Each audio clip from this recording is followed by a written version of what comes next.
আতিয়া দেখো।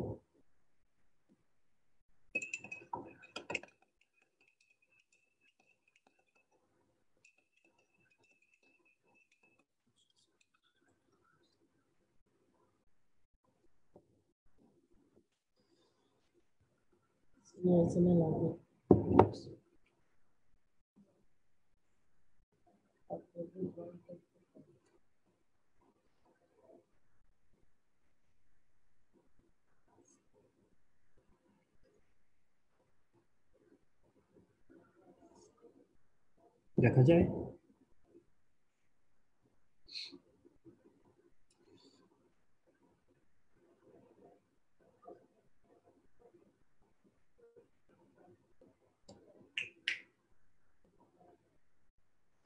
হুম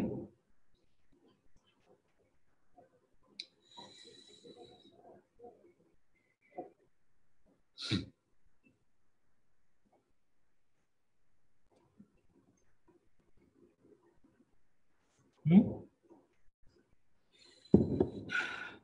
hello everyone. তো আজকে আমাদের পড়ার কথা ছিল হলো রেসপিরেটরি সিস্টেমের একটা ইম্পর্টেন্ট একটা টপিকস, এবং যেটা বুঝতে অনেক সময় আমরা নিমোনিক্স ইউজ করে থাকি। আসলে কিন্তু সব সময় কিন্তু নিমোনিক্স ইউজ করে আসলে ভালো কিছু করা সম্ভব হয় না, কিংবা লং টার্ম মেমোরি জেনারেট করা সম্ভব হয় না। তো আজকে আমরা পড়বো সেরকম একটা টপিকস নিয়ে, সেটা হলো oxygen haemoglobin dissociation curve. This is very much important. তো আমরা একদম প্রথম থেকে শুরু করছি। একটু মনোযোগ দিলে আমার মনে হয় আজকে সবকিছু ক্লিয়ার হয়ে যাবে। একদম প্রথমে হলো হিমোগ্লোবিনের স্ট্রাকচারটা আমরা দেখি। হিমোগ্লোবিন, হেইম এবং গ্লোবিন। তো গ্লোবিন কি? গ্লোবিন হলো এক রকমের প্রোটিন। আমরা জানি প্রোটিন কি দিয়ে তৈরি হয়? পলিপেপটাইড চেইন দিয়ে তৈরি হয়। তার আগে বলি, কয়েকটা অ্যামিনো অ্যাসিড, দুইটা অ্যামিনো অ্যাসিড মিলে ধরেন হলো একটা পেপটাইড, 10টা পেপটাইড মিলে হলো হলো পলিপেপটাইড, অলিগোপেপটাইড। এরকম 100টা পেপটাইড মিলে হয় হলো, 100টা অ্যামিনো অ্যাসিড মিলে হয় হলো পলিপেপটাইড। অর্থাৎ অ্যামিনো অ্যাসিডের বড় হলো অলিগোপেপটাইড, কয়েকটা অ্যামিনো অ্যাসিড মিলে হচ্ছে অলিগোপেপটাইড, এবং অনেকগুলো অ্যামিনো অ্যাসিড মিলে তৈরি করতেছে পলিপেপটাইড। তো এবং কয়েকটা পলিপেপটাইড মিলে আবার হচ্ছে হলো একটা প্রোটিন। তার মানে আমরা বুঝতে পারলাম যে অ্যামিনো অ্যাসিড হলো সবচেয়ে ছোট, তারপরে অলিগোপেপটাইড, তারপরে পলিপেপটাইড, এবং কয়েকটা পলিপেপটাইড মিলে আলটিমেটলি হচ্ছে হলো একটা প্রোটিন। ঠিক একইভাবে গ্লোবিন একটা প্রোটিন, তার মানে এর কয়েকটা পলিপেপটাইড দিয়েই এই গ্লোবিন গঠিত, কয়েকটা পলিপেপটাইড দিয়ে। Okay fine. তো কয়েকটা পলিপেপটাইড দিয়ে তাহলে গ্লোবিন গঠিত? আমাদের জানা মতে 4টা পলিপেপটাইড দিয়ে একটা গ্লোবিন গঠিত। তো ব্যাপারটা বলি তাহলে। হিমোগ্লোবিন,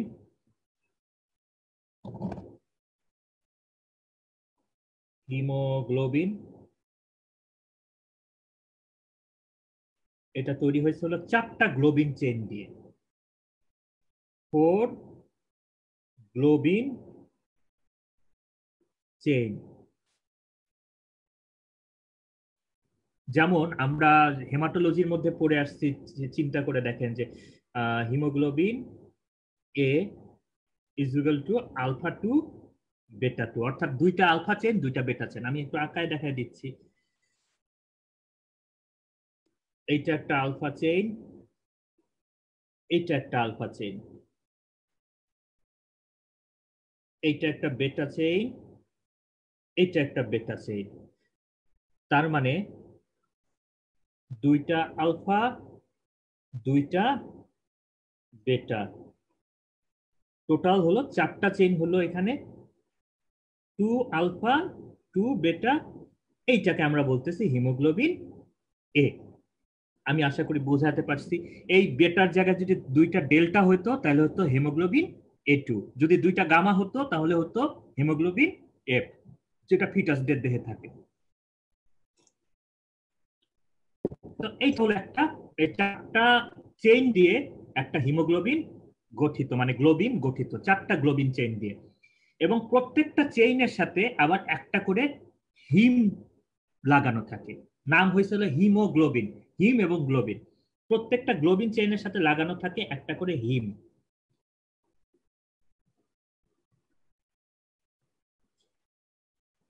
এগুলো কি লাগানো আছে? এগুলো হলো হিম। হিম। তো এই হিম আবার কি কি দিয়ে গঠিত?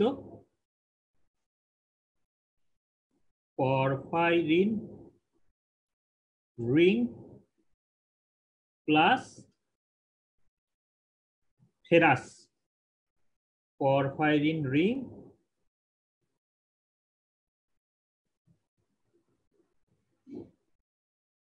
প্লাস ফেরাস, এইটা দিয়ে আলটিমেটলি হিম গঠিত। ওকে, একই porphyrin plus ferrous, porphyrin plus ferrous, heme heme heme. এই যে দেখতেছেন, দিস ইজ হিমোগ্লোবিন। এটাই হলো হিমোগ্লোবিনের স্ট্রাকচার। তার মানে 4টা গ্লোবিন চেইন, 1 2 3 4, 2টা আলফা চেইন 2টা বেটা চেইন থাকার কারণে এটার নাম হয়ে গেছে হিমোগ্লোবিন A2। এবং প্রত্যেকটা চেইনের সাথে আবার একটা করে হিম কম্পোনেন্ট লাগানো আছে। এই হিম আবার গঠিত আছে হলো, প্রত্যেকটা হিম গঠিত হয় হলো porphyrin ring plus ferrous ion দিয়ে, ফেরাস আয়ন। এখন পরফাইরিন রিং এবং ফেরাস আয়ন দিয়ে এই হিম গঠিত। প্রত্যেকটা হিমের সাথে এসে বাইন্ড করতে পারে একটা অক্সিজেন। এখানে একটা অক্সিজেন বাইন্ড হচ্ছে, এখানে একটা অক্সিজেন বাইন্ড হচ্ছে, এখানে একটা অক্সিজেন বাইন্ড হচ্ছে, এখানে একটা অক্সিজেন বাইন্ড হচ্ছে। অর্থাৎ এই ফেরাস কম্পোনেন্টের সাথে আলটিমেটলি, এই হিমের ফেরাস কম্পোনেন্টের সাথে আলটিমেটলি বাইন্ড হচ্ছে হলো অক্সিজেন। তার মানে একটা হিমোগ্লোবিনের সাথে কয়টা অক্সিজেন বাইন্ড করতেছে? 1টা 2টা 3টা 4টা। তার মানে বোঝা গেল যে একটা হিমোগ্লোবিনের সাথে 4টা অক্সিজেন বাইন্ড করতে পারে। এর বেশি অক্সিজেন বাইন্ড করা সম্ভব না, কারণ হিমের কম সংখ্যা হলো 4টা, এবং এই 4টা হিম 4টা অক্সিজেনের সাথেই বাইন্ড করতে পারে। তো এটার যে রিয়াকশন, অক্সিজেন যে এর সাথে লাগতেছে হিমের সাথে, এটা কিন্তু আপনার অক্সিজেনেশন, নট অক্সিডেশন। কারণ কি, অক্সিডেশন যদি হতো তাহলে ফেরাস ফেরিক হয়ে যেত, কিন্তু না, অক্সিজেন লাগার পরেও হিমোগ্লোবিনের ফেরাস ফেরাসই থাকে, ফেরিক হয় না। সুতরাং এই রিয়াকশনের নাম হলো oxygenation, not oxidation, not oxidation. তার মানে এখান থেকে একটা ইম্পর্টেন্ট আমরা জানলাম যে একটা হিমোগ্লোবিনের সাথে 4টার বেশি অক্সিজেন লাগা সম্ভব না। যখন তার 4টা আর্মি অক্সিজেন ধরে ফেলবে, তখন আমরা বলবো দিস ইজ স্যাচুরেটেড হিমোগ্লোবিন, অর্থাৎ অক্সিজেনেটেড হিমোগ্লোবিন। আশা করি আমরা হিমোগ্লোবিন সম্পর্কে বেশ ভালো একটা নলেজ পেয়েছি। এখন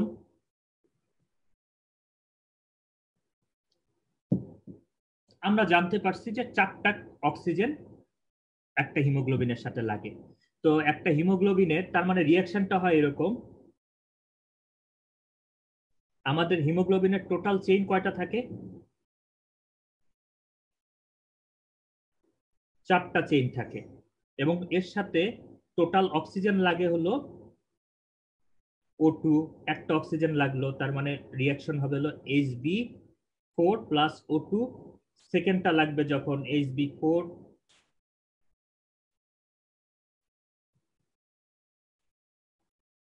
সেকেন্ডটা যখন লাগবে হবে হলো সেটা Hb4O4। এইভাবে তৃতীয়টা হলে হবে হলো Hb4O6। চতুর্থটা যখন লাগবে হিমোগ্লোবিনের সাথে অক্সিজেন, তখন আলটিমেটলি ফাইনাল প্রোডাক্ট হবে হলো Hb4O8। অর্থাৎ এইটাই হলো অক্সিজেনেটেড হিমোগ্লোবিনের সংকেত, অক্সিজেনেটেড হিমোগ্লোবিনের সংকেত Hb4O8। এখন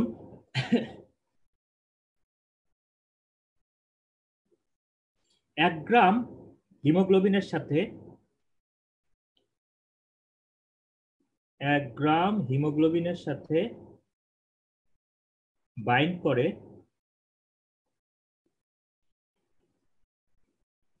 1.34 ml অক্সিজেন। তো আমরা জানি যে 1 ডেসিলিটারে কতটুকু হিমোগ্লোবিন থাকে? 1 ডেসিলিটারে, 1 ডেসিলিটার ব্লাডে হিমোগ্লোবিন থাকে হলো 15 গ্রাম। পার ডেসিলিটার আর কি। আচ্ছা, তার মানে 1 গ্রামে যদি থাকে 1.34 ml অক্সিজেন, তার মানে 15 গ্রামে থাকবে হলো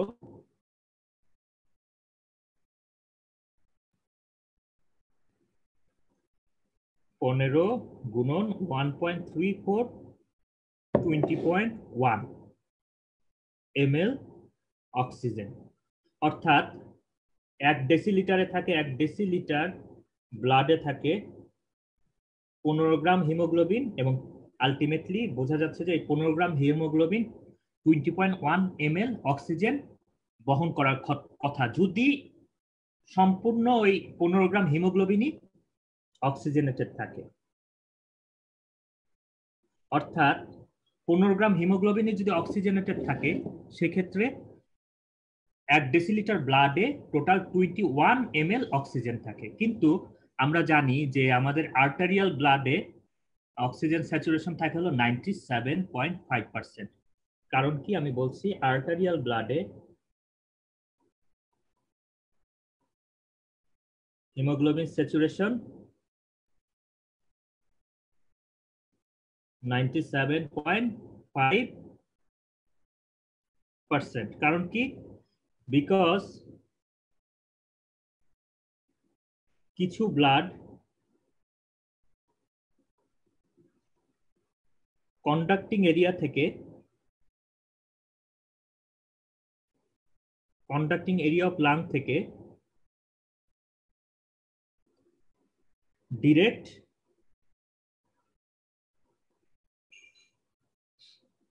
আর্টারিয়াল ব্লাডে চলে আসে।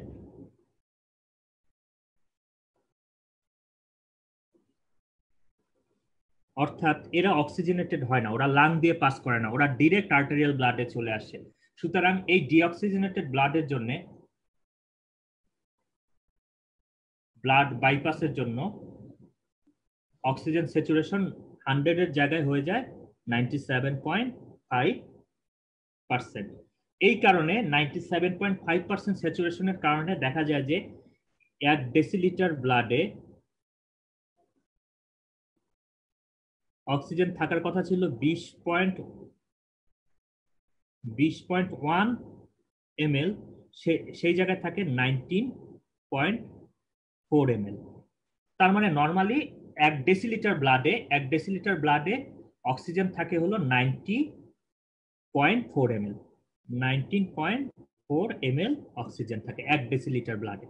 তো এইটা একটা ভালো হিসাব আমরা জানলাম যে আসলে 1 ডেসিলিটার ব্লাডে হিমোগ্লোবিন থাকে 15 গ্রাম, এবং তারা যদি ফুললি স্যাচুরেটেড থাকতো তাহলে 20.1 ml অক্সিজেন কন্টেইন করতো। কিন্তু যেহেতু তারা ফুললি স্যাচুরেটেড থাকে না, ডিঅক্সিজেনেটেড ব্লাড কিছু বাইপাস হওয়ার কারণে, এই জন্য 97% স্যাচুরেটেড হওয়ার কারণে টোটাল 1 ডেসিলিটার ব্লাডে অক্সিজেন থাকে হলো 19.4 ml। তো এইটা আমরা জানলাম যে কতটুকু অক্সিজেন ক্যারি করতে পারে হিমোগ্লোবিন 1 ডেসিলিটার ব্লাডে। এখন আমরা জানবো অক্সি হিমোগ্লোবিন ডিসোসিয়েশন কার্ভ সম্পর্কে। Oxygen haemoglobin dissociation curve.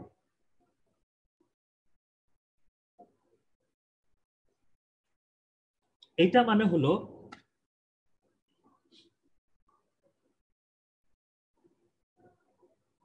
this is a relationship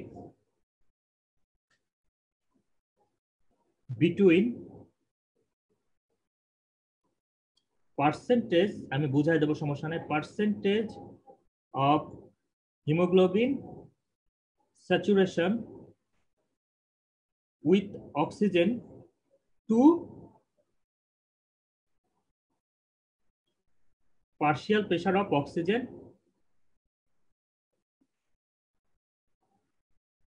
in blood। এক কথায় এখন যদি বাংলা কথায় বলি যে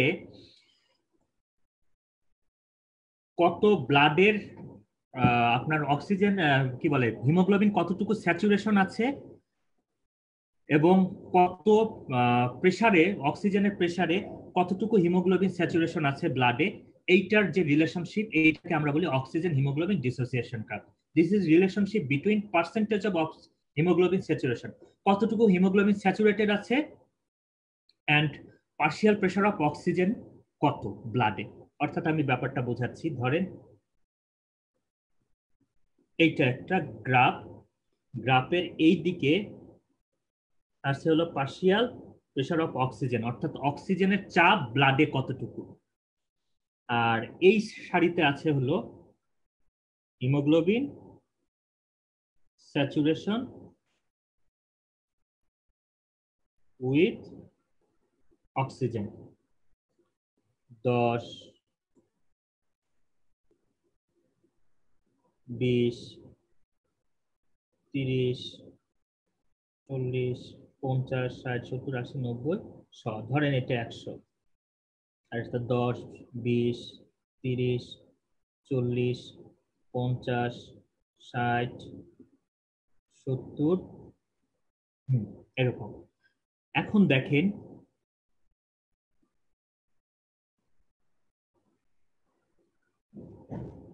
ধরেন এটা একটা কার্ভ, এই কার্ভ যদি আপনি দেখেন তাহলে ধরেন এই 40 পার্শিয়াল প্রেশার অফ অক্সিজেনের প্রেশার যদি হয় 40 মিলিমিটার মার্কারি, তাহলে আমরা একটা দাগ দিই যে 40 মিলিমিটার মার্কারি। তো 40 মিলিমিটার মার্কারিতে দেখেন হিমোগ্লোবিন স্যাচুরেশন হয়েছে কতটুকু, ধরেন 80%। তার মানে এই যে 40 মিলিমিটার মার্কারি প্রেসারে যে 80 মিলিমিটার মানে 80% হিমোগ্লোবিন স্যাচুরেশন হলো, এটা কি মিন করতেছে যে পার্শিয়াল প্রেসার কতটুকুর সাথে কতটুকু স্যাচুরেশন হচ্ছে অক্সিজেন মানে হিমোগ্লোবিন। তারপরে দেখেন 30-এ যদি partial pressure of oxygen 30 millimetre mercury হয়, সেক্ষেত্রে হিমোগ্লোবিন স্যাচুরেশন হচ্ছে মাত্র 40%। তার মানে বোঝা যাচ্ছে যে পার্শিয়াল প্রেসার অফ অক্সিজেন যত বাড়তেছে হিমোগ্লোবিন স্যাচুরেশনও তত বাড়তেছে। যেমন ধরেন এখানে দেখাই আমি, এই কার্ভটা খেয়াল করেন, এটা একটা oxygen oxy haemoglobin dissociation curve.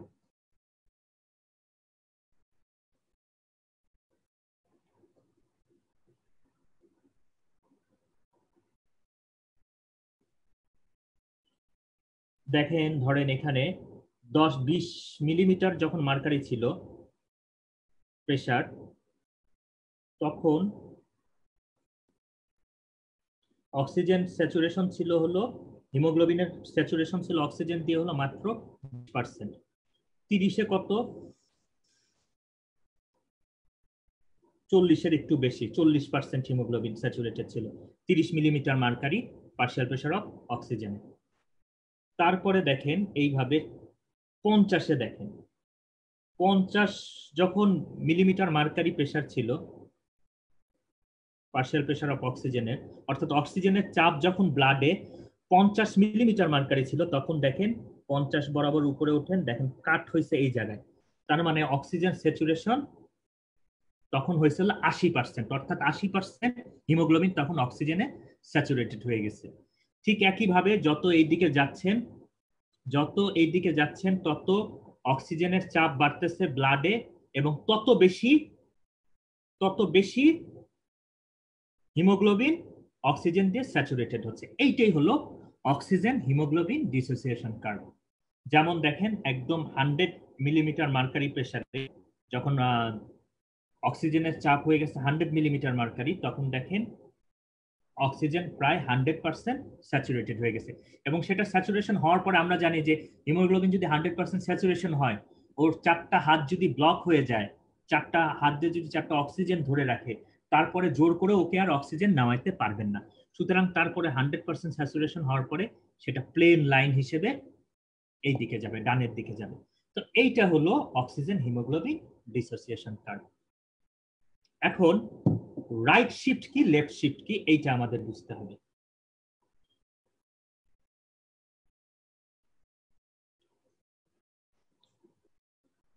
Right shift and left shift, এটা একটা বোঝার ব্যাপার। এই যে একটা ডট ডট দিয়ে একটা দাগ দেখতেছেন, রাইট শিফট মানে হলো এই যে কার্ভ হলো, এই যে নীল রঙের যে কার্ভটা দেখতেছেন, এটা হলো আপনার আইডিয়াল কার্ভ। নর্মাল একটা ফিজিওলজিক্যাল কার্ভ। তো রাইট শিফট মানে হলো এই কার্ভটা ডান দিকে একটু শিফট হয়ে যাবে, যেমন কি এই যে লাল রঙের যে ডট ডট ডট ডট যে কার্ভটা দেখতেছেন, এইটা কিন্তু ব্লু যে কার্ভটা আছে তার থেকে কিন্তু একটু ডানে শিফট হয়ে গেছে। তো এইটা হলে সমস্যাটা কি, মানে এই যে রাইট শিফট হলে আসলে সমস্যাটা কি হচ্ছে এইটা দেখেন। ধরে 40 মিলিমিটার মার্কারি প্রেসার অফ অক্সিজেনে এই বরাবর কাটতেছে। তাহলে দেখেন এই 40 মিলিমিটার মার্কারি প্রেসারে নর্মাল মানুষের নর্মাল যে রেখা সেইখানে অক্সিজেন স্যাচুরেশন হয়েছিল হলো প্রায় 75% অক্সিজেন স্যাচুরেশন হয়েছিল। কিন্তু এই কার্ভটা ডানে সরে যাওয়ার কারণে দেখেন 40 মিলিমিটার মার্কারি প্রেসারে এই কার্ভটা করছে কোন জায়গায়, ক্রস করছে কোন জায়গায়, এই জায়গায়। অর্থাৎ এখন 70-এর নিচে স্যাচুরেশন লেভেল। অর্থাৎ একই মার্কারি প্রেসারে এই আইডিয়াল যে আমার কার্ভ আছে সেই কার্ভে আমার হিমোগ্লোবিন স্যাচুরেশন হয়েছে হলো প্রায় 80%। আর এই যে রাইট শিফট হয়ে যাওয়ার কারণে এই 40 মিলিমিটার মার্কারিতে হিমোগ্লোবিন স্যাচুরেশন হয়েছে হলো 70-এর নিচে। তার মানে বোঝা যাচ্ছে যে রাইট শিফট হওয়া মানে হলো অক্সিজেনের অ্যাফিনিটি হিমোগ্লোবিনের উপরে কমে যাওয়া, বা হিমোগ্লোবিনের অক্সিজেনের উপরে অ্যাফিনিটি কমে যাওয়া, বা অক্সিজেনের প্রতি হিমোগ্লোবিনের যে ভালোবাসা সেটা কমে যাওয়া বোঝাই যাচ্ছে। কারণ 40 মিলিমিটার মার্কারিতে মাত্র নর্মাল একটা মানুষের যেখানে 80% স্যাচুরেশন হয়েছিল, এই লেফট রাইট শিফট হয়ে যাওয়ার কারণে সেই 40 মিলিমিটার মার্কারিতেই মাত্র 70-এর নিচে স্যাচুরেশন হয়েছে। তার মানে হিমোগ্লোবিন অক্সিজেনকে আর ভালোবাসতেছে না।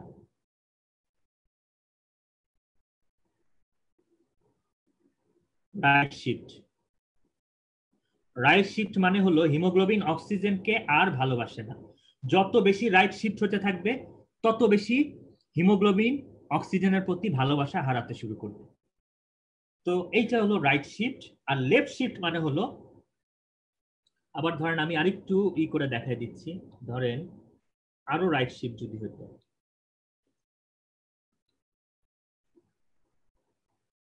ধরেন আরো রাইট শিফট যদি হতো, এই কার্ভটা যদি আরো, এই নীল রঙের কার্ভটা কিন্তু আপনার আইডিয়াল, ধরেন কার্ভটা যদি আরো রাইট শিফট হয়ে যেত ধরেন এই জায়গায়, তাহলে কি হতো দেখেন, এই 40 বরাবর উপরে ওঠেন, 40 মিলিমিটার পার্শিয়াল প্রেসার অফ অক্সিজেনে বা অক্সিজেনের ব্লাডে যখন অক্সিজেনের চাপ 40 মিলিমিটার মার্কারি, সেই সময় দেখেন উপরের দিকে আমি কেটে দিচ্ছি, সেই সময় দেখেন একটা নর্মাল মানুষের 40 মিলিমিটার মার্কারিতে অক্সিজেন স্যাচুরেশন হচ্ছে হলো 80 মিলিমিটার মার্কারির কাছাকাছি। আর এইটা এতই বেশি রাইট দিকে শিফট হয়ে গেছে যে 40 মিলিমিটার মার্কারিতে, এই যে ক্রস করছে কোন জায়গায় লাইনটা, এই জায়গায় 40 মিলিমিটার মার্কারিতে মাত্র 40% হিমোগ্লোবিন অক্সিজেনে স্যাচুরেটেড হয়েছে। তার মানে কই হলো 40 মিলিমিটার মার্কারিতে নর্মাল মানুষের 80% হিমোগ্লোবিন অক্সিজেনের স্যাচুরেশন হয়, আর রাইট শিফট হওয়ার কারণে দেখেন 40 মিলিমিটার মার্কারিতে মাত্র 40% হিমোগ্লোবিন অক্সিজেনে স্যাচুরেশন হয়েছে। অর্থাৎ এটা মানে কি, হিমোগ্লোবিন রাইট শিফট হইলে, রাইট শিফট যদি হয় হিমোগ্লোবিন তখন অক্সিজেনকে আর ভালোবাসে না। সেক্ষেত্রে অক্সিজেনকে যদি হিমোগ্লোবিন ভালো না বাসে কি করে, মানুষ যদি কাউকে ভালো না বাসে কি করে, ব্রেকআপ করে দেয়, তাকে ছেড়ে দেয়, তাই তো? তার মানে যত বেশি রাইট শিফট হতে থাকবে তত বেশি হিমোগ্লোবিনের অক্সিজেন ছেড়ে দেওয়ার টেন্ডেন্সি গ্রো করবে। ব্যাপারটা আশা করি বোঝাতে পারছি। কারণ কি, রাইট শিফট হওয়া মানে অক্সিজেনের প্রতি হিমোগ্লোবিনের অ্যাফিনিটি কমে যাওয়া। তার মানে যত বেশি রাইট শিফট হইতে থাকবে তত বেশি হিমোগ্লোবিনের অক্সিজেনের প্রতি ভালোবাসা কমতে থাকবে। এবং কারো যদি ভালোবাসা কমে যায় সেক্ষেত্রে কি হয়, সে তাকে ব্রেকআপ করে দেয় তার সাথে। তার মানে রাইট শিফট হওয়া মানে হলো release of oxygen in the tissue. এটা আমি ডিটেলস বোঝাবো, সমস্যা নাই। তার মানে রাইট শিফট হওয়া মানে হলো রিলিজ, আর্থে রাইট শিফট, আর্থে release, release of oxygen in the tissue. যেমন পেরিফেরিতে হিমোগ্লোবিনের আমার কি করা দরকার? অক্সিজেন গুলো সবসময় কি ধরে রাখবে হিমোগ্লোবিন? আমার তো পেরিফেরাল টিস্যুতে অক্সিজেন সেলুলার লেভেলে দরকার। তো সেই ক্ষেত্রে আমার কিন্তু রাইট শিফটটা খুব ইম্পর্টেন্ট। অর্থাৎ পেরিফেরিতে যখন হিমোগ্লোবিনটা চলে যাবে, তখন যদি রাইট শিফট হয় এই কার্ভটা, তখন সে হিমোগ্লোবিন গুলো অক্সিজেনের প্রতি আর অ্যাফিনিটি থাকবে না, সে তখন অক্সিজেন গুলোকে ছেড়ে দিবে তার কাছ থেকে এবং অক্সিজেন গুলো টিস্যু লেভেলে চলে যাবে। এই হলো রাইট শিফট। কেন রাইট শিফট হচ্ছে, লেফট শিফট হচ্ছে, আমি এটা বোঝাই দিচ্ছি, সমস্যা নেই। এখন আসেন আমরা পড়বো হলো লেফট শিফট।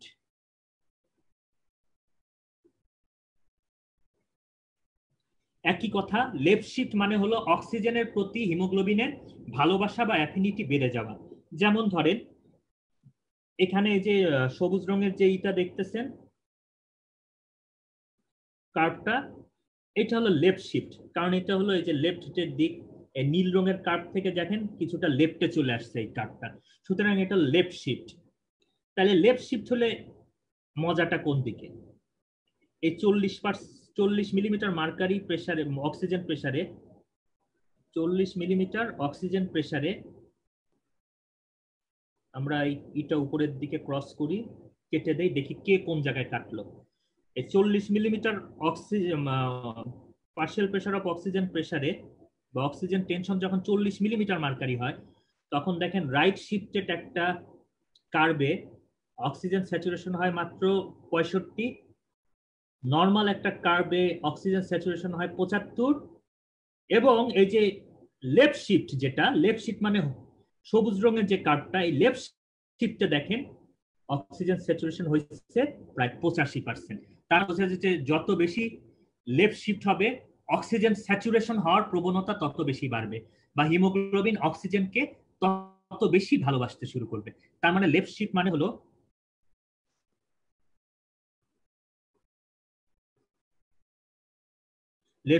হলো অক্সিজেন কে হিমোগ্লোবিন ভালোবাসবে, যত বেশি লেফট শিফট তত বেশি ভালোবাসবে। তার মানে হিমোগ্লোবিনের অক্সিজেন অ্যাফিনিটি বাড়বে, অর্থাৎ অক্সিজেনেশন হইতে সে হেল্প করবে, অর্থাৎ সে কিন্তু অক্সিজেন রিলিজ করতে চাবে না। রাইট শিফট হওয়া মানে অক্সিজেন রিলিজ করবে, আর লেফট শিফট হওয়া মানে অক্সিজেনেটেড হবে। তার মানে কোন অর্গানে আমার লেফট শিফট হওয়ার সম্ভাবনা বেশি? কোন অর্গানে হিমোগ্লোবিন চাবে যে আমি একটু অক্সিজেনেটেড বেশি হয়, অক্সিজেন বেশি ধরে নেই? লাঙে। তার মানে লাঙে সাধারণত লেফট শিফট হয়, আর টিস্যু লেভেলে হয় হলো রাইট শিফট, যেখানে আমার অক্সিজেন ছেড়ে দেওয়া দরকার হয়। তো এই ছিল হলো লেফট শিফট, রাইট শিফট। এখন আমার জানতে হবে যে আসলে কি কি ফ্যাক্টর ডিপেন্ড করে রাইট শিফট এবং লেফট শিফটের জন্য। আমরা জিনিসটা দেখি একটু। তার আগে একটা কথা দেখে নেই, শিফটস টু রাইট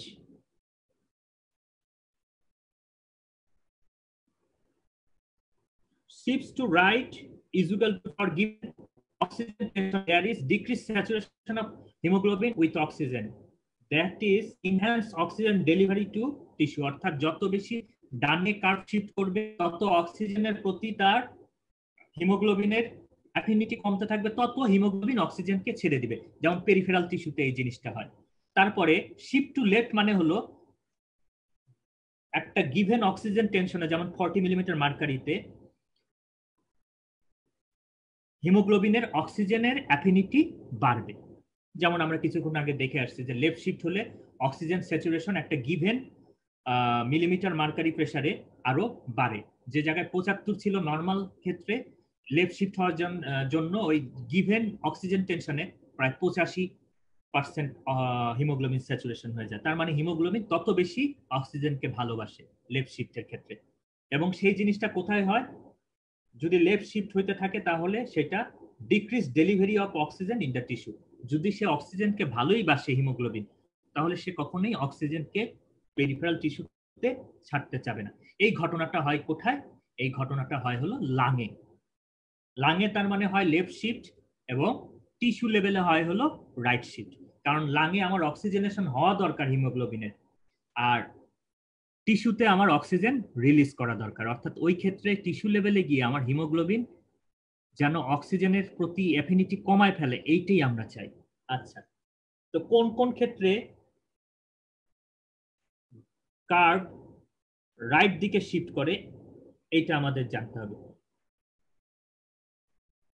এক নম্বর হলো raised hydrogen ion, raised partial pressure of carbon dioxide, raised temperature, raised 2,3 ডাইফসফোগ্লিসারিন। একটা একটা করে বলি। হিমোগ্লোবিনের অক্সিজেনের চেয়ে ভালোবাসা বেশি কার প্রতি জানেন? হাইড্রোজেন আয়নের প্রতি। আবার একটা কথা লিখে দিচ্ছি, হিমোগ্লোবিন হাইড্রোজেন, এই যে লিখে দিচ্ছি এখানে, হিমোগ্লোবিন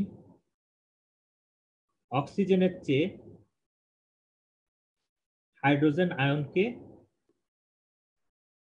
বেশি ভালোবাসে। তার মানে পেরিফেরাল লেভেলে, মানে পেরিফেরাল টিস্যুতে যত বেশি, কোনো জায়গায় যত বেশি হাইড্রোজেন আয়ন থাকবে তত বেশি হিমোগ্লোবিন অক্সিজেন ছেড়ে হাইড্রোজেন আয়নকে ধরবে। তার মানে ব্যাপারটা এরকম, ধরেন কারোর সাথে কারোর রিলেশন চলতেছে, আর একজনের সাথে যদি তার বেশি ভালো লাগে তখন সে কি করবে? বর্তমান রিলেশনটাকে স্কিপ করে নতুন ওর সাথে ইংগেজ হয়ে যাবে এবং ওকে কিন্তু ছেড়ে দিচ্ছে সে। তো এখানে ব্যাপারটা এরকম হয় যে হিমোগ্লোবিন যতটুকু অক্সিজেনকে ভালোবাসে তার থেকে অনেক বেশি ভালোবাসে হলো হাইড্রোজেন আয়নকে। সুতরাং হাইড্রোজেন আয়ন বা অ্যাসিডিটি যেখানে হবে বা হাইড্রোজেন আয়নের পরিমাণ যেখানে বেশি থাকবে বা পিএইচ যেখানে কম থাকবে সেখানে অক্সিজেন ছেড়ে হিমোগ্লোবিন কার সাথে বাইন্ড করবে? হাইড্রোজেন আয়নের সাথে, এবং অক্সিজেন রিলিজ হবে। তো এই জিনিসটা কোথায় হয়? এই জিনিসটা হয় হলো পেরিফেরাল টিস্যুতে। যেমন raised partial pressure of carbon die অক্সাইড, এটা কিভাবে হচ্ছে? আমরা জানি কার্বন ডাই অক্সাইড লেভেল যত বাড়বে তত সে ওয়াটারের সাথে বাইন্ড করে কি তৈরি করবে? Carbonic acid. আর কার্বনিক অ্যাসিড মানেই হলো এটা একটা অ্যাসিড। আমাদের সেলুলার লেভেলে প্রতি মুহূর্তে কি হচ্ছে? রেসপিরেশন হচ্ছে। রেসপিরেশন মানে কি? গ্লুকোজ C6H12O6, এটাকে অক্সিজেন দিয়ে বার্ন করলে কার্বন ডাই অক্সাইড তৈরি হয়, ওয়াটার তৈরি হয়, আর এনার্জি তৈরি হয়। এই যে কার্বন ডাই অক্সাইড গুলো তৈরি হচ্ছে, এই কার্বন ডাই অক্সাইড গুলো আলটিমেটলি ওয়াটারের সাথে বাইন্ড করে কার্বনিক অ্যাসিড তৈরি করতেছে। এই যে অ্যাসিড গুলা তৈরি করতেছে, এই অ্যাসিড থাকার কারণেই পেরিফেরিতে যখন আপনার হিমোগ্লোবিন আরবিসি নিয়ে আসে, আরবিসি যখন হিমোগ্লোবিন নিয়ে আসে দেখে যে কি ব্যাপার, পেরিফেরাল টিস্যুতে আপনার অ্যাসিডের পরিমাণ বেশি, তখন সে কি করে? সুন্দর করে অ্যাসিডের সাথে হিমোগ্লোবিন বাইন্ড করে অক্সিজেনকে ছেড়ে দেয়। এতে সুবিধা কি হয়? অক্সিজেনগুলো পেরিফেরাল টিস্যুতে রিলিজ হয়ে যায় এবং পেরিফেরাল টিস্যুতে ওই অক্সিজেনগুলা আবার সেলুলার লেভেলে ইউজ হয়। যেমন এই যে এই অক্সিজেনগুলো হলো এই সেলুলার লেভেলে ইউজ হয়, যেটা গ্লুকোজকে বার্ন করতেছে। তার মানে raise partial pressure of carbon die অক্সাইড কেন হচ্ছে? কোথায় হচ্ছে? আমাদের সেলুলার লেভেলে, ডিউ টু রেসপিরেশন রিঅ্যাকশন। এবং যত বেশি কার্বন ডাই অক্সাইড তৈরি হচ্ছে তত সেটা আলটিমেটলি কার্বনিক অ্যাসিড তৈরি করে অ্যাসিড জেনারেশন করতেছে। আর আমরা জানি কি হিমোগ্লোবিন অ্যাসিডকে পছন্দ করে অক্সিজেনের চেয়ে বেশি। তো পেরিফেরিতে এসে এই জন্য হিমোগ্লোবিন গুলো অ্যাসিডের সাথে বাইন্ড করে অক্সিজেন গুলোকে ছেড়ে দিচ্ছে। এতে কি হচ্ছে? অক্সিজেনের প্রতি হিমোগ্লোবিনের অ্যাফিনিটি কমে যাচ্ছে, এবং অক্সিজেনের প্রতি হিমোগ্লোবিনের যখনই অ্যাফিনিটি কমে যাবে অক্সিজেনকে ছেড়ে দেবে, সে রিলিজ দেবে, এবং টিস্যু লেভেলে অক্সিজেন সাপ্লাই হয়ে যাবে, ডেলিভারি হয়ে যাবে। তো এই যে অক্সিজেনের প্রতি অ্যাফিনিটি কমে যাওয়া, এটাই তো রাইট শিফট। আর রাইট শিফট মানে হলো oxygen delivery to the tissue level. এখন হলো আসেন রেজ 2,3 ডাইফসফোগ্লিসারেট।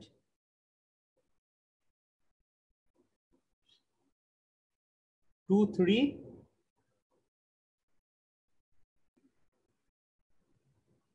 বিসফসফোগ্লিসারেট। এই জিনিসটা কি আগে আমাদের বুঝতে হবে। এটা হলো মেটাবলিক প্রোডাক্ট। কিসের মেটাবলিক প্রোডাক্ট? আরবিসির মধ্যে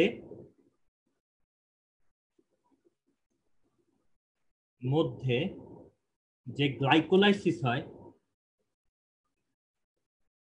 এই গ্লাইকোলাইসিসের ফলে তৈরি হয় হলো এই 2,3 ফসফোগ্লিসারেট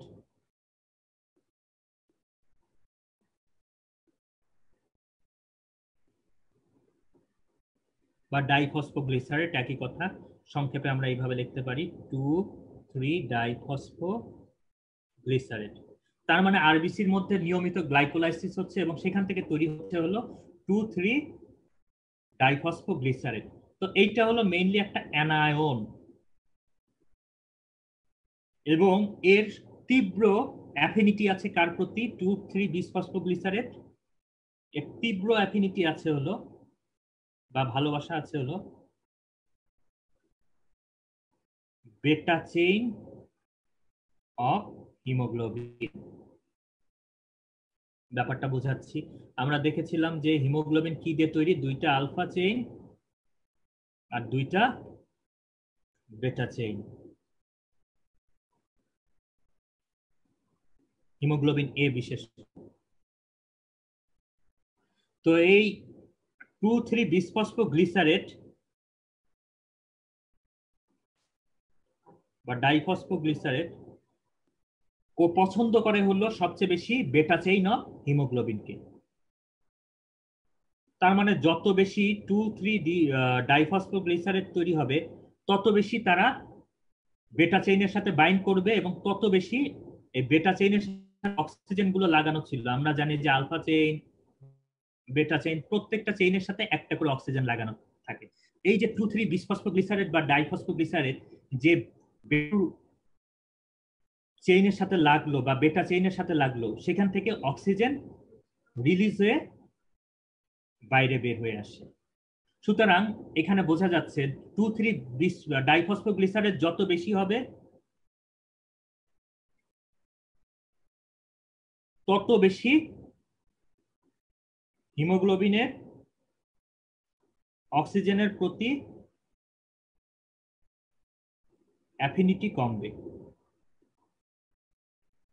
তার মানে অক্সিজেন রিলিজ হবে। তার মানে অ্যাফিনিটি কমা মানেই কি? অ্যাফিনিটি কমা মানে হলো রাইট শিফট। এটা হলো নর্মাল কার্ভ। অ্যাফিনিটি কমা মানেই হলো কার্ভ রাইটে শিফট হয়ে গেছে। তো খুবই সহজ কথা যে 2,3-বিটা-ডাইফসফোগ্লিসারেটের অনেক বেশি অ্যাফিনিটি থাকে বেটা চেইনের প্রতি। এই জন্য এটা যত বেশি হয় সে তত যে বেটা চেইনের সাথে বাইন্ড হয় এবং সেখান থেকে অক্সিজেন গুলো ডিসপ্লেসড হয়ে রিলিজ হয়ে যায় আলটিমেটলি টিস্যু লেভেলে। ঠিক, এইটা হলো 2,3-ডাইফসফোগ্লিসারেটের কথা।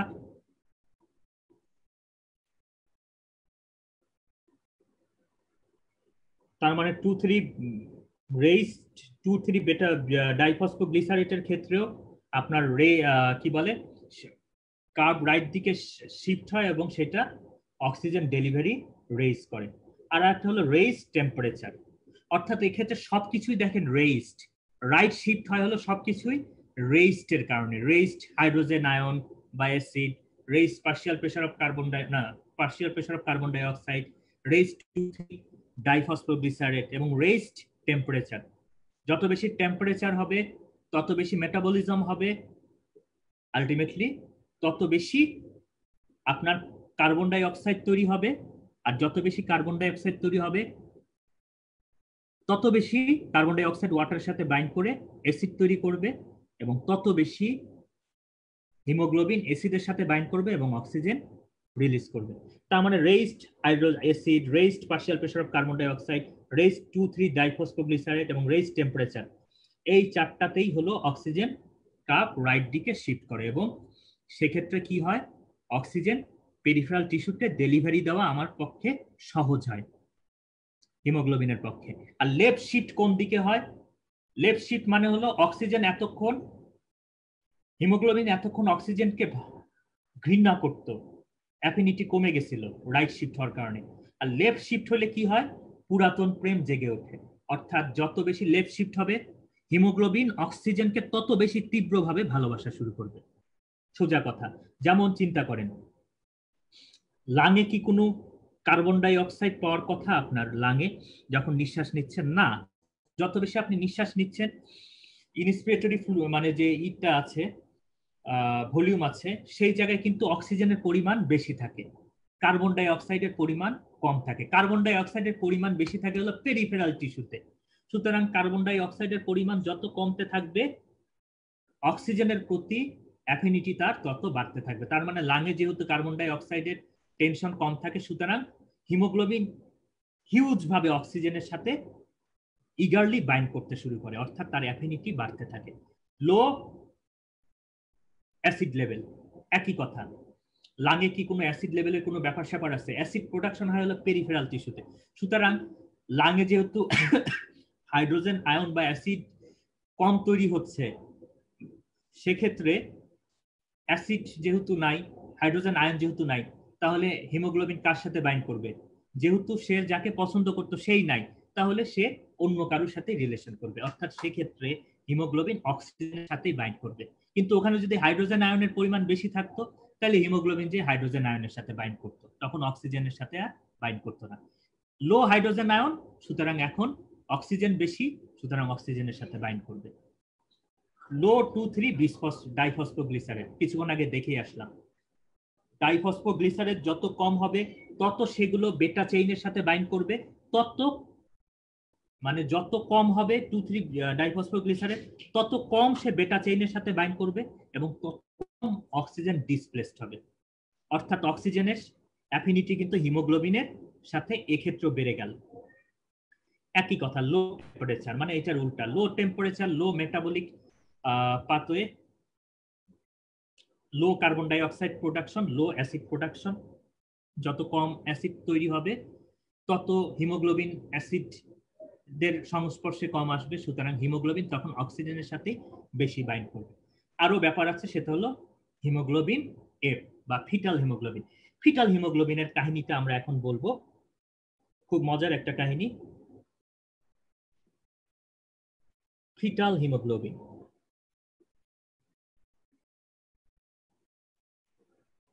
যেটাকে আমরা বলি হিমোগ্লোবিন এফ। হিমোগ্লোবিন এফ এর ফর্মুলা হলো 2 আলফা 2 গামা। আমরা জানি হিমোগ্লোবিন এ যেটা আমাদের ব্লাডে সবচেয়ে বেশি থাকে তার হলো 2 আলফা 2 বেটা। আর এখানে আমরা কি দেখলাম? হিমোগ্লোবিন এফ বা ফিটাল হিমোগ্লোবিনে কি থাকে? 2 আলফা 2 গামা। তো আমরা কিছুক্ষণ আগে কিন্তু পড়ে আসলাম যে 2,3 ডাইফসফোগ্লিসারেট কাকে ভালোবাসে? বেটা চেইন অফ হিমোগ্লোবিন। তার মানে আর যত বেশি এই বেটা চেইনের সাথে এই 2,3-বিসফসফোগ্লিসারেট বাইন্ড করবে তত বেশি অক্সিজেন ওইখান থেকে ডিসপ্লেসড হয়ে রিলিজ হবে। তো দেখেন ফিটাল হিমোগ্লোবিনে কি কোনো বেটা চেইন আছে? একটু খেয়াল করেন, দুইটা আলফা চেইন আছে, দুইটা গামা চেইন আছে। 2,3 ডাইফসফোগ্লিসারেট গামা চেইনের সাথে তো বাইন্ড করবে না, ও তো পছন্দ করে হলো বেটা চেইনকে। সুতরাং 2,3 ডাইফসফোগ্লিসারেট যেহেতু গামা চেইনের সাথে বাইন্ডই করবে না, সুতরাং অক্সিজেনও হিমোগ্লোবিন থেকে ডিসপ্লেসড হবে না। অর্থাৎ হিমোগ্লোবিন একদম উইদাউট এনি হিন্ডারেন্স অক্সিজেনের সাথে বাইন্ড করতে পারবে। অর্থাৎ এক্ষেত্রে বোঝা গেল যে হিমোগ্লোবিনের অক্সিজেন অ্যাফিনিটি বেড়ে যাবে, কারণ 2,3 ডাইফসফোগ্লিসারেট বাইন্ড করে বেটা চেইনের সাথে।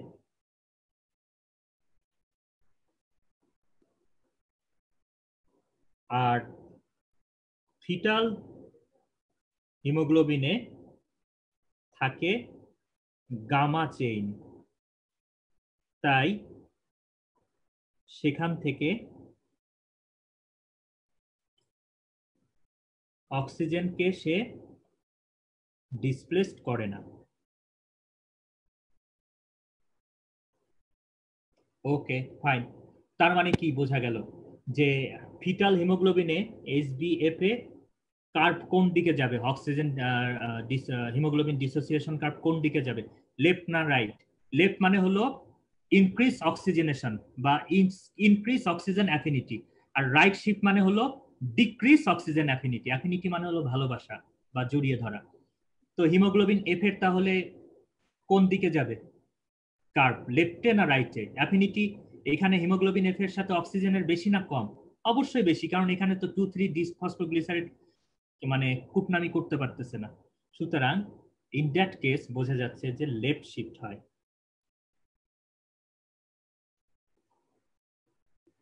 এবং বেশি বেশি অক্সিজেনেশন হয়। এই কারণে ফিটাল হিমোগ্লোবিন হিউজ পরিমাণের অক্সিজেন মাদার থেকে প্লাসেন্টা দিয়ে তার নিজের মধ্যে নিয়ে আসতে পারে। এই কারণে যেহেতু ফিটাল হিমোগ্লোবিনে অক্সিজেনেশনের অ্যাফিনিটি বেশি, সুতরাং সে হিউজ পরিমাণে অক্সিজেন মায়ের বডি থেকে তার নিজের বডিতে নিয়ে আসতে পারে। তো এইটাই হলো লেফট শিফট।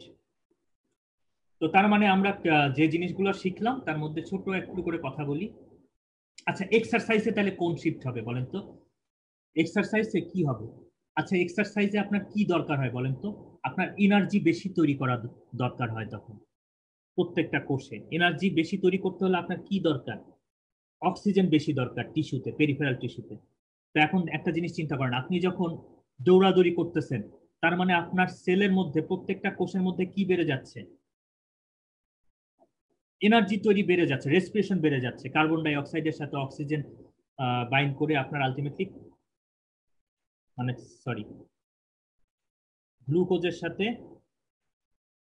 অক্সিজেন বাইন্ড করে তত কার্বন ডাই অক্সাইড, ওয়াটার এবং এনার্জি তৈরি করতেছে যত বেশি আপনি দৌড়াদৌড়ি করতেছেন। তার মানে এই যে এক্সেস কার্বন ডাই অক্সাইড তৈরি হচ্ছে না যত বেশি দৌড়াদৌড়ি করতেছেন। যত বেশি দৌড়াদৌড়ি করবেন তত বেশি কার্বন ডাই অক্সাইড বেশি তৈরি হবে, আর যত বেশি কার্বন ডাই অক্সাইড তৈরি হবে তত বেশি অ্যাসিড তৈরি হবে, এবং যত বেশি অ্যাসিড তৈরি হবে হিমোগ্লোবিন তত বেশি অক্সিজেনকে ছেড়ে অ্যাসিডের সাথে রিলেশন করবে, এবং ঘটনা হবে হলো H plus release of the oxygen. তার মানে এক্সারসাইজের সময় আমার কার্ভটা কোন দিকে যায়? এক্সারসাইজের সময় অক্সিজেনকে হিমোগ্লোবিন যেহেতু কি বলে অ্যাসিড বডিতে বেশি তৈরি হচ্ছে কার্বন ডাই অক্সাইড বেশি তৈরি হওয়ার কারণে, সুতরাং হিমোগ্লোবিন সব হাইড্রোজেন আয়নের সাথে বাইন্ড করতে শুরু করে এবং অক্সিজেন রিলিজ হতে থাকে, অর্থাৎ হিমোগ্লোবিনের সাথে অক্সিজেনের অ্যাফিনিটি কমে যায়। অর্থাৎ এক্সারসাইজে কিন্তু রাইট শিফট হচ্ছে, এবং যার কারণে এক্সেস অক্সিজেন ডেলিভারি হচ্ছে আমার পেরিফেরাল টিস্যুতে। তো এই ছিল আজকের অক্সিজেন হিমোগ্লোবিন ডিসোসিয়েশন কার্ভের ডিটেলস একটা আলোচনা। আশা করি সামনে ফার্স্ট প্রপে যারা আছে তাদের নিয়ে অন্য কোনো কিছু নিয়ে আলোচনা করতে পারবো। সবাই ভালো থাকবেন এবং হোয়াইট কোট গ্যালারির সাথে থাকবেন। হোয়াইট কোট গ্যালারিতে আপনার ফ্রেন্ডকে অবশ্যই ইনভাইট করবেন। শুভরাত্রি।